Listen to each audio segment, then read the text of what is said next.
ট্রাইব্যুনালে চলা র্যাবের গুম খুনের মামলায় এখন পর্যন্ত কোনো সহায়তা চাওয়া হয়নি। তবে যদি চাওয়া হয় তাহলে ট্রাইব্যুনালকে সহায়তা করা হবে বলে জানান র্যাপিড অ্যাকশন ব্যাটালিয়নের মহাপরিচালক অতিরিক্ত আইজিপি মোহাম্মদ আহসান হাবিব পলাশ।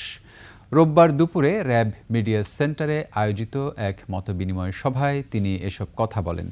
এ সময় তিনি আরও বলেন, গত ১.৫ বছর র্যাব যেভাবে পরিচালিত হয়েছে এভাবে পরিচালনা করতে পারলে ভাবমূর্তি ঠিক থাকবে। সন্ত্রাস দমন, মাদকবিরোধী কার্যক্রম, অবৈধ আগ্নেয়াস্ত্র এবং গোলাবারুদ উদ্ধার সহ দেশে আইনশৃঙ্খলা রক্ষায় গুরুত্বপূর্ণ ভূমিকা পালন করে আসছে।